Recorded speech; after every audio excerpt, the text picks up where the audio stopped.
Hello, everyone, and welcome to this webinar on onboarding strategies for success. Our presenter today will be Garrett Cleaver from HR. If you have any questions at any time, please feel free to put them in the questions box, and we will answer them at the end. And now I will turn it over to Garrett.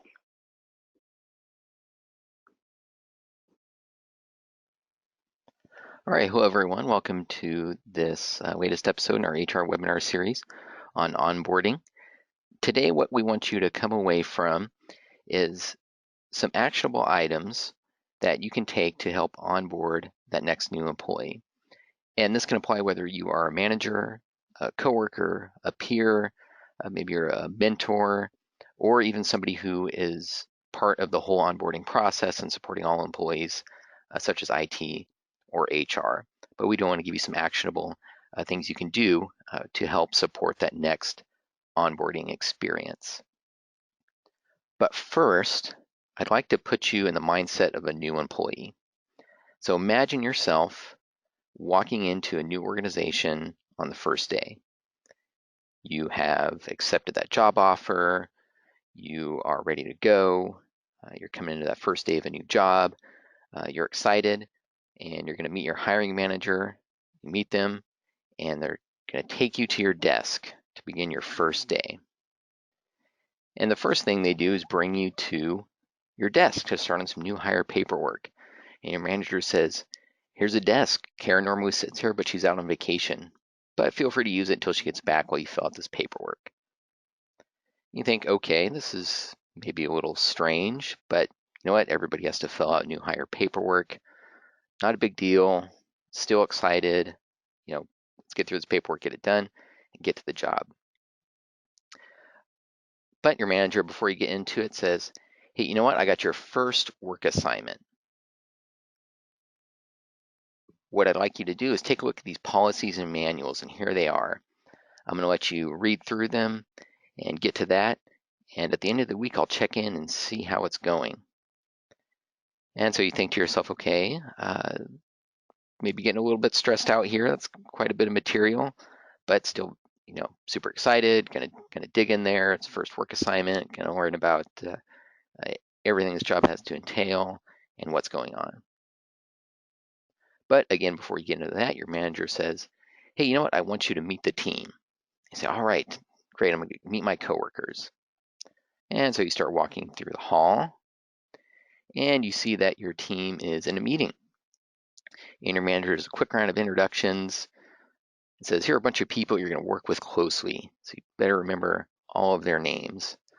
And your coworkers kind of look at you kind of puzzled and get back to your meeting, and your manager shuffles you off to the next action.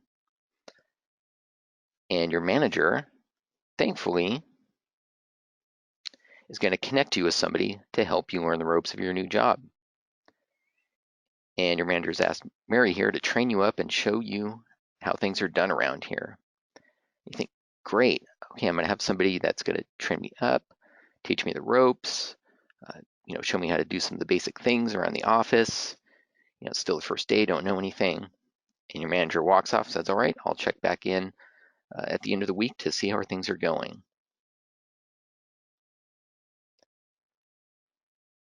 But it turns out Mary really isn't interested in training you or being your mentor. Doesn't know why you're here, thinks you should know this stuff already, and turns out she's not going to be your best resource in this new job. And so what you've just gone through is probably a pretty typical experience in a lot of organizations. Now, this doesn't mean that somebody can't be successful, can't learn the job, do a great job, and stick around in the organization.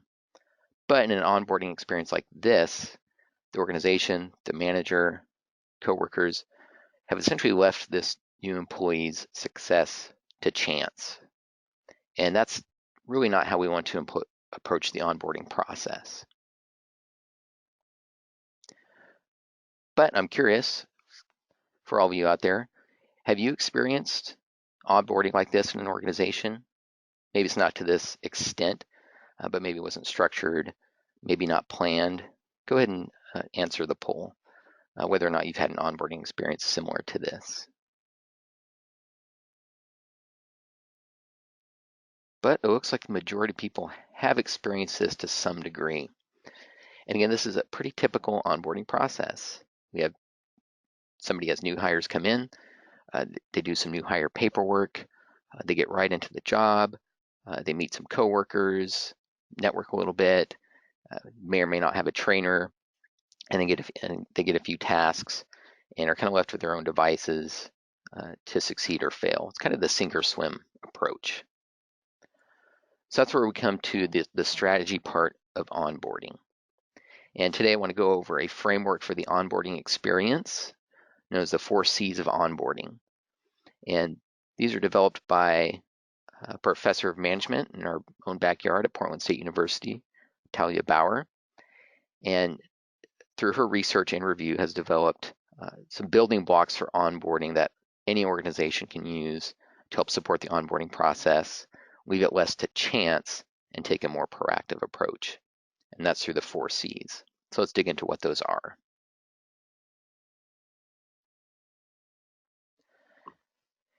And these are going to be critical because the average company is losing 1 in 6 of their new hires each month for the first 3 months. It's a huge turnover rate. Again, we don't want to leave that to chance. And that's where these 4 C's come into play. The first is compliance. Compliance is all about the legal and procedural frameworks. It's what has to be done. And it's answering the question, what does an employee need within the first few days on the job? And again, this could be new hire paperwork. It could be setting up any access, building access, electronic access that an employee needs, any training, equipment. It's about setting up benefits, payroll. It's what does an employee need to bring on their first day? Where do they need to go on their first day? These are all pretty critical pieces.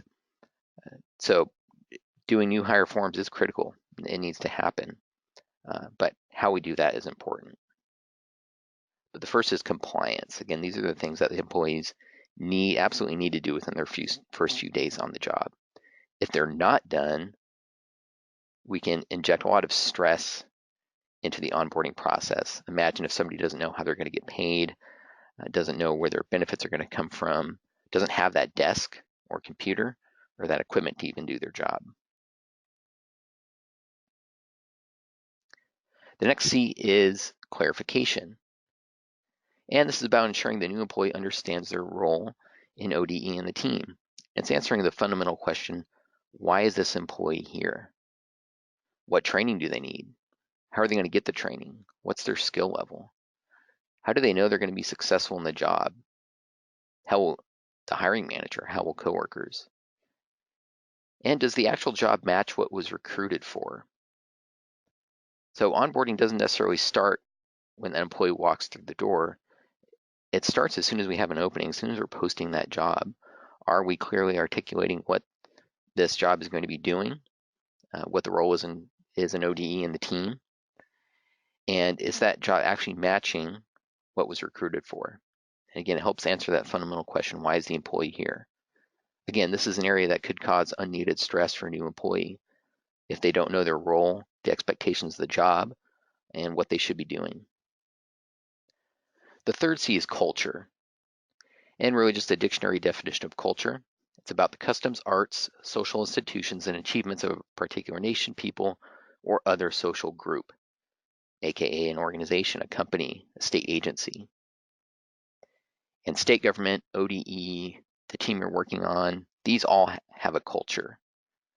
It's about how things are done around here.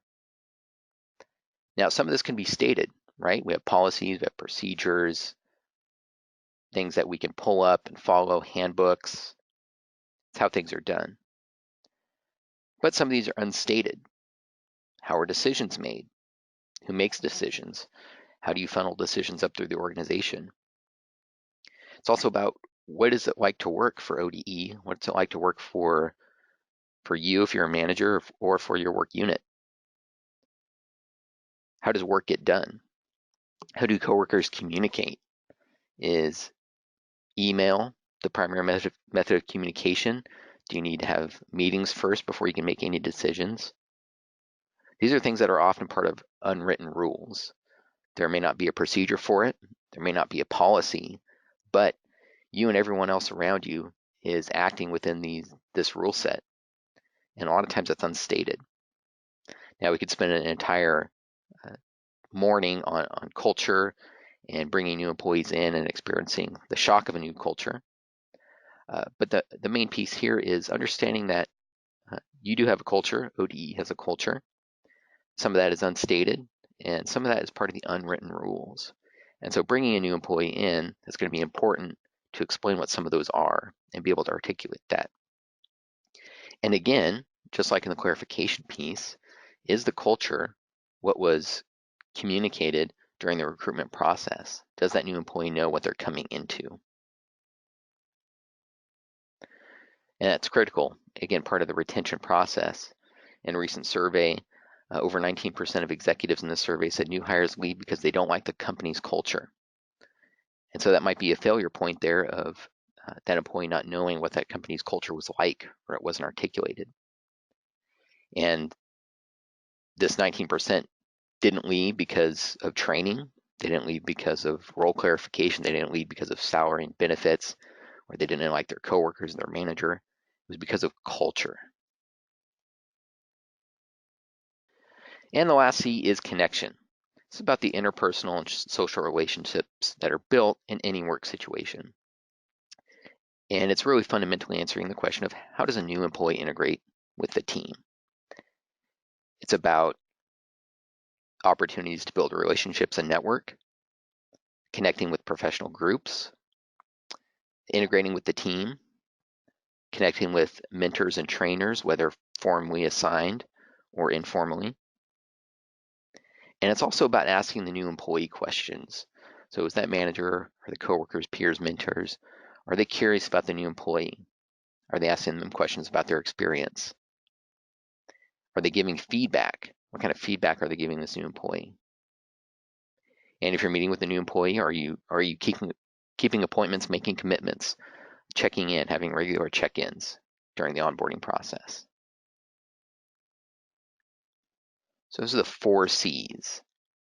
Again, compliance, legal and procedural frameworks, what has to be done. Clarification, making sure that a new employee knows their role and expectations. Culture, our customs, institutions, whether written or not. And connection, those interpersonal relationships that are key to any work environment. But I'm curious from your point of view in this next poll, of these, compliance, clarification, culture, and connection, which do you think might be most beneficial? They're all important, but where would you leverage time and effort to get the biggest bang for your buck here? What would be most beneficial? Okay, as those responses come in, got kind of a split between clarity, clarification, culture. Clarity is absolutely important. Again, that could be a stressor for a new employee if they don't quite know their role and expectations. They may not need to know how to do the job or perform to an outstanding or acceptable level, but those expectations are important, and clarification of why that employee is here. And of course, culture. We spend a lot of time at work. A negative culture, or even one that's not in alignment with that new employee, can cause burnout and again, more stress in the onboarding process. But let's put that all together.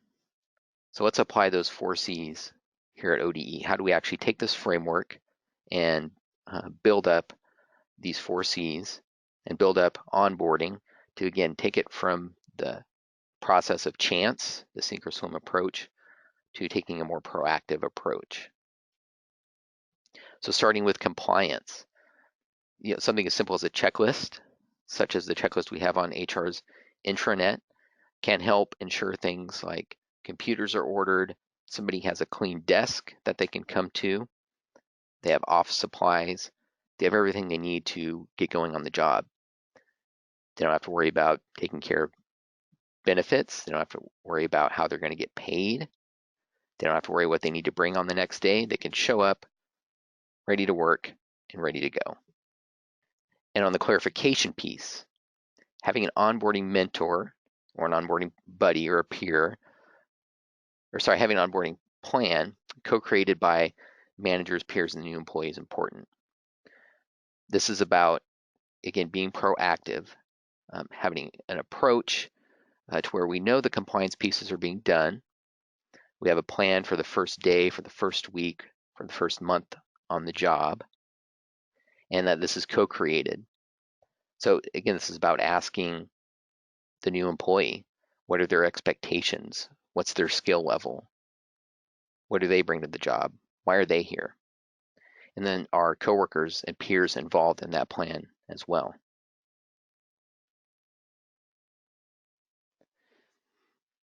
And an onboarding plan really starts before the first day. It's about following that checklist, getting things ready. It's about finding a mentor or mentors, it doesn't just have to be one person, preparing them, setting them up to know, hey, we have a new employee coming in. This is who it is. This is what I'd like you to do. This is how I'd like you to help prepare that person. And then the plan also outlines the first day and the first week. Are there meetings planned? Are there check-ins planned? Are you keeping those appointments? And a plan should also lay out goals and what success looks like for the employee. Can this new employee fundamentally answer that question for themselves? Are they successful? And do you know that they are successful?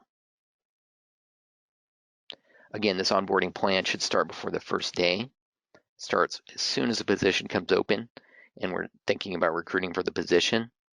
Again, are we communicating the culture, clarifying the role of that position before somebody even applies to avoid that disconnect between culture and role clarification on that first day?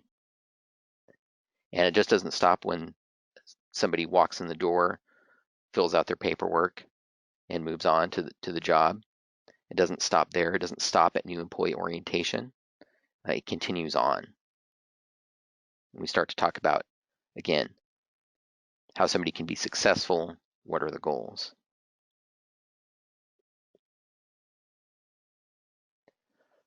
But from your perspective, how long do you think this should take? How long should onboarding take?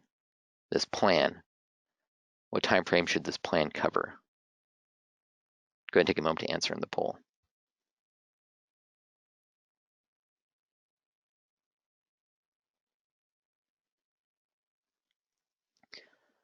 So it looks like we have anywhere from 1 year, 6 months, 3 months, 1 month. And certainly this can definitely depend on the job. How long does it take somebody to get up and running? What is that new employee's skill level? Someone that, this is a really big development position for them. That could depend. Typically, in most onboarding processes, it's about 6 months.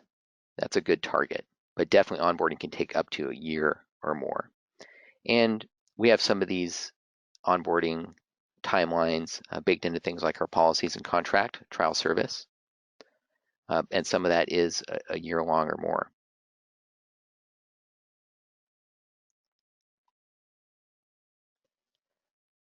Now, when it comes to culture and applying this culture concept to our workplace here in ODE in the team,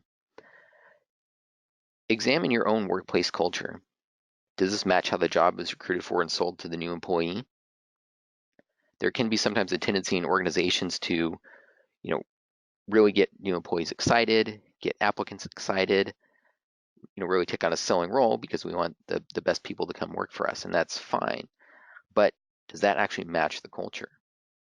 Do we know what that culture is? So even before somebody walks in the door, do we know how decisions are made, how we communicate? Again, some of those unwritten rules. Not that having unwritten rules is a bad thing, but can we communicate that to the new employee when they come on board so they know what to expect? And so we can avoid that disconnect between what they think the culture is, what they expect the culture is, and what it really is. And on the connection piece, we have a variety of jobs at ODE, from compliance specialist to education specialist to administrative support professionals, and there are plenty of professional organizations that we can connect new employees with. But a key piece of the connection process is assigning an onboarding mentor to the new employee, or even mentors. Again, this doesn't have to be just one person. And an onboarding mentor can take any number of forms. It doesn't have to be a structured role, but ultimately an onboarding mentor should be able to help employees understand their role on the team. And they can act as an information resource for questions. So again, this is a good peer connection. Maybe a new employee doesn't feel comfortable asking their new manager particular questions, but a peer, a coworker, this onboarding mentor, especially if this mentor is prepared and expectations are set, can act as that information resource. And they can help build relationships. A manager might not be available at all times during the week.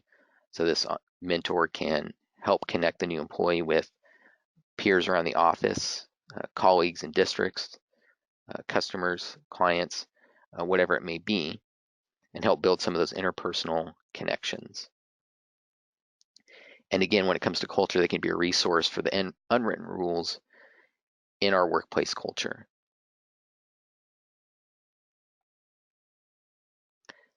So what makes a good mentor? This is an important role. It shouldn't just be, again, left to chance. The mentor needs to be prepared for this new employee. But a good mentor can and should actively listen. They should be responsible, respectful, and even curious. So back to the connection piece, are they asking the new employee questions, figuring out where this new employee is coming from? And they should want the new employee to succeed and almost act as an advocate for the new employee to ensure they're getting what they need in the first days, weeks, months, year on the job. And a good mentor is a peer who should report to the same manager. Research has shown that this can be beneficial to have someone in that same reporting relationship, to have that connection. But again, this doesn't need to be just one mentor. There could be several mentors in different work units, different jobs. Those can be formal and those can be informal.